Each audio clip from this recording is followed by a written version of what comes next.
Bonjour à tous, bienvenue pour une nouvelle analyse de riff, une analyse dans laquelle on va faire la part belle à un énorme classique, un riff facile à jouer, mais qui détruit absolument tout sur son passage. C'est parti.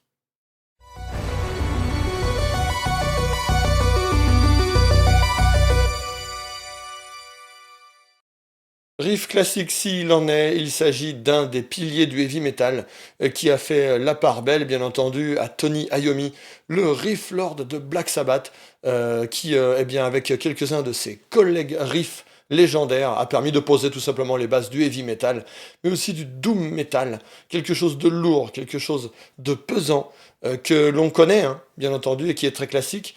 On va essayer de pousser un petit peu plus loin l'intérêt de ce riff-là avec un petit concept pas compliqué qui marche super bien.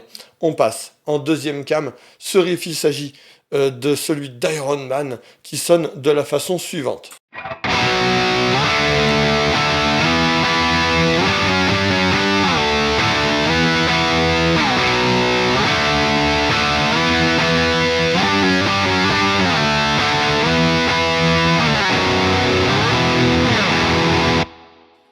Alors ce riff, qu'est-ce qu'il a d'intéressant? En fait, il a quelques petits trucs intéressants, évidemment. On est très lent, hein, on est aux alentours des 65 BPM.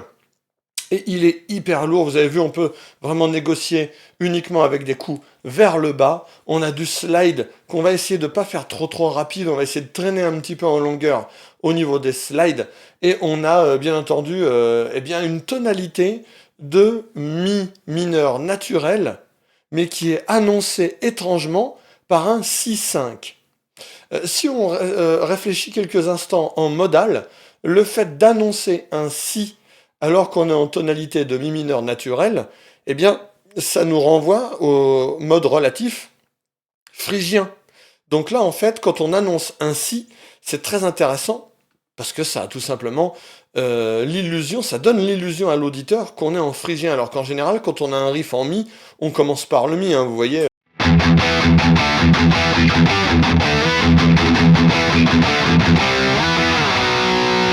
Voilà, et on vient sur le si uniquement, justement, si on veut, éventuellement, avec une tierce majeure, passer en mineur harmonique. Là, le fait de commencer par un si, eh bien, ça nous place éventuellement tout de suite dans un domaine phrygien.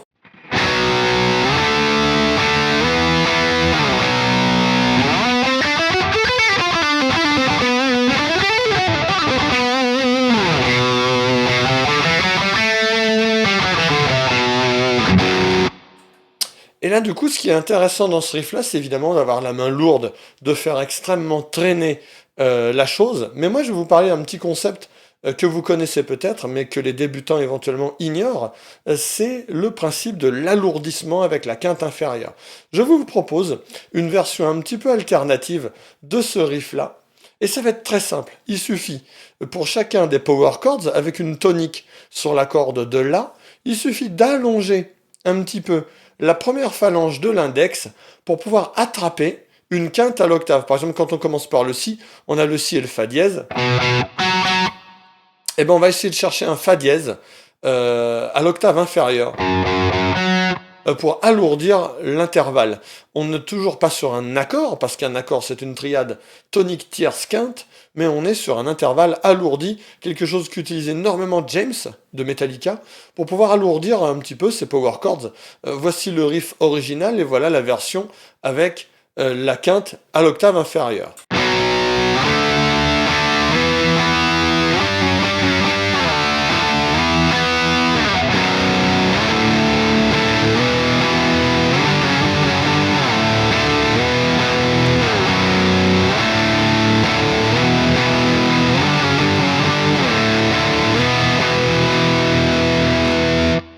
Vous entendez comme c'est lourd, comme ça alourdit la chose. Attention, lorsque vous voulez éventuellement rajouter un palm mute, il faut le faire sur toutes les trois cordes. Pourquoi? Parce qu'on a tendance, nous, mentalement guitaristes, à se référer sur la note grave de l'intervalle pour pouvoir eh bien, faire du palm mute. Hein. Vous voyez quelque chose comme ça.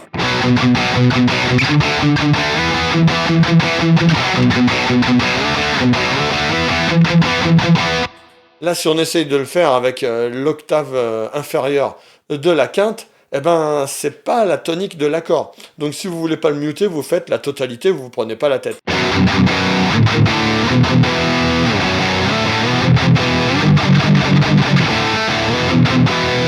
Et là, du coup, on est sur un concept qui est tout simplement l'alourdissement d'un intervalle de quinte sur l'octave inférieure, justement, de la quinte. Il suffit de mettre un index, et puis le tour est joué. Voilà, voilà. Si vous aimez ma pédagogie, les amis, eh bien, je vous signale que je suis à Brive pour une masterclass le 28 février, de 13 h à 17 h, à l'Improviste, le café-théâtre L'Improviste. Je serai ravi de vous y accueillir pour, tout simplement, 4 heures de pédago, tout niveau, improvisation et technique, neogéophonatique@hotmail.fr pour, bien entendu, avoir des infos ou réserver. Je suis aussi, dans la même journée, à 17 h 30, à Brive, au magasin Music Jam Shop, pour un showcase et une démonstration Spira, Savarez, Elena et Laney. Bien entendu, j'aurai le plaisir d'aller dans le magasin de l'ami Pedro, fraîchement ouvert, pour un showcase démonstration. On va se rencontrer, on va discuter ensemble, bien entendu. Je donne aussi une masterclass sur Discord le 20 février de 20 h à 22 h pour tout simplement le renforcement technique, tout niveau, jouer plus propre, plus solidement, plus longtemps, pour emporter chez soi des exercices spécifiques pour la session et inédits. Je vous propose aussi, je vous fais un petit peu la totale, hein, un showcase à West Music le 14 mars à Vannes.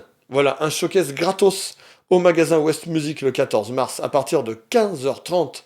Et le lendemain, je suis en master au Master Tool Studio, hein, à Vannes, alentour, hein, on va dire à Monterblanc, hein, voilà, pour une masterclass à Vannes, tout niveau, de 5 heures, impro et technique. Je ne suis jamais allé donner une master à Vannes, je serais ravi de vous la proposer.